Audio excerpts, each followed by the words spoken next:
आपल्या परिसरातील राजकीय, क्राईम व सामाजिक अपडेट जाणून घेण्यासाठी पाहत रहा स्टार वन न्यूज वर्तमान। आज आपण स्टार वन न्यूज या चॅनलच्या माध्यमातून जिल्हा परिषद पंचायत समितीच्या निवडणुकीच्या पार्श्वभूमीवर बलवडी गावामध्ये आलेला आहे आणि आपण जनतेच्या मनातील कौल जाणून घेण्यासाठी आज आपण या बलवडीतील मतदारांच्या प्रतिक्रिया जाणून घेत आहोत।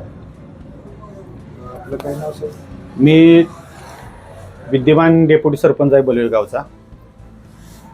ठीक आहे, आपण या जिल्हा परिषद आणि पंचायत समितीच्या उमेदवाराकडून आपल्या जिल्हा परिषद करंजी गटामध्ये हे गाव येत आहे आणि पंचायत समिती बलवडी गावामध्ये, तर या दोन्ही उमेदवाराकडून आपण काय अपेक्षा व्यक्त करता? कसं आहे, आता माननीय आमदार सुहासभाई बाबर यांच्यामार्फत आमच्यात भरपूर मोठ्या प्रमाणात कामं झाली।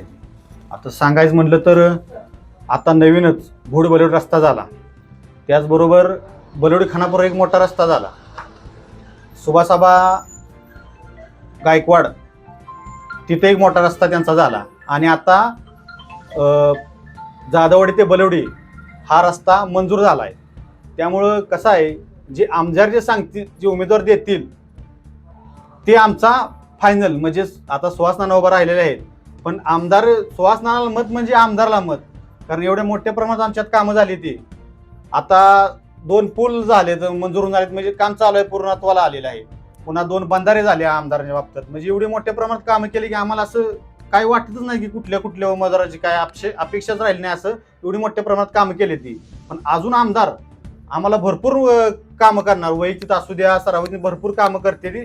त्यामुळं आम्हाला सुहास नाना शिंदे यांना आम्हाला उमेदवार योग्य वाटतो, कारण त्यांना भविष्यात आम्हाला एवढं माहित आहे की त्यांना पुढं पंचायत समितीला पद सुद्धा मिळू शकतंय।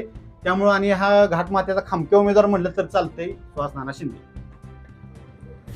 सुहास नानांच्या पाठीमागे आपण सक्षम उमेदवार आहे तो। आपल्या गावचा सुद्धा उमेदवार उभा आहे या ठिकाणी आहेत आणि त्यांनी गेले 25 वर्ष झालं डेप्युटी सरपंच पदापासून या गावाचा पूर्णपणे विकास, सर्वांगीण विकास केला आहे असं या ठिकाणी आम्ही खाली आता प्रतिक्रिया जाणून घेत असताना त्यांनी ऑन कॅमेरा आता प्रतिक्रिया देण्यास टाळलं, पण त्यांनी असं आम्हाला त्यांच्या प्रतिक्रिया दिल्या ज्या बाईटमध्ये घेऊ नका म्हटले, तर ते म्हणले आमच्या उमेदवारांनी या ठिकाणी 25 वर्ष झालं डेप्युटी सरपंच असताना त्यांचे मध्यंतरी कोरोना कालावधीमध्ये त्यांच्या सरपंच होत्या, त्या कालावधीमध्ये त्यांनी भरपूर काम केलेलं आहे आणि या बलवडी गावचा पूर्णपणे विकास केला आहे। त्याच धर्तीवर बलवडी पंचायत समिती घराचा सुद्धा विकास आमचे उमेदवार करतील आणि आमचं संपूर्ण गाव त्यांच्याच पाठीमागे 100% पूर्ण ताकदीने उभं राहणार। कसं आहे सांगू तुम्हाला, आता मी 3 वर्ष झालो उपसरपंच आहे ह्या गावात।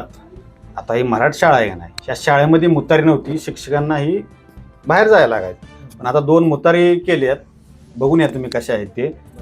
नंतर अशी भरपूर अंतर्गत गटर भरपूर प्रमाणात केली ती, सगळे अंतर्गत स्वच्छता ह्याच्यात, आणि आमचा घरकुल योजनेमध्ये पुणे भागात प्रथम क्रमांक आला आहे।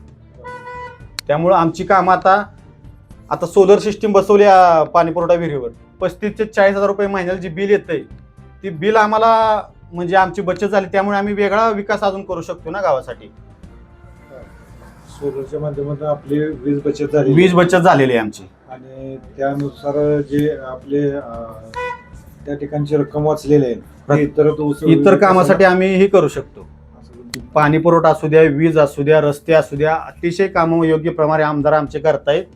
त्यामुळे आम्हाला अशी सर्वत्रच एकाच ठिकाणी नाही, सगळेच कामं चांगल्या प्रकारे आमदारांची चालू आहेत आता। आणि आता ह्या विटा नगरपालिकेच्या विकासावरून तर सगळ्यांच्या लक्षात आले की आमदार काय करू शकते। मी सदाशिव जगन्नाथ गायकवाड, मी मुंबईमध्ये सर्व्हिसला होतो, आता रिटायर्ड झालेला आहे, तरी मी गावच्या सोसायटीमध्ये संचालक म्हणून आहे आणि सध्या मी म्हणजे कट्टर धनुष्यबाणवाले आहे। मी तरी स्वतः म्हणजे आमचं घरातले कट्टर धनुष्यबाणवाले आहेत। आम्ही सुहासभाईंच्या मागे पूर्णपणे ताकदीने आहेच आणि कालच आम्हाला आमदारसुद्धा तसेच सुहास नाना म्हणजे तालुका पंचायत गणातील उमेदवार सुहास नानासुद्धा भेटून गेलेले आहेत आणि आमदारांनी आमच्या इकडचे रस्ते बऱ्यापैकी म्हणजे भरपूर चांगले रस्ते केलेले आहेत। आता माझ्या मळ्याकडे जाणारा रस्ता सुद्धा त्यांना मी दाखवला काल, तर ते बोलले या रस्त्याचं पण काम लवकरात लवकर करूया.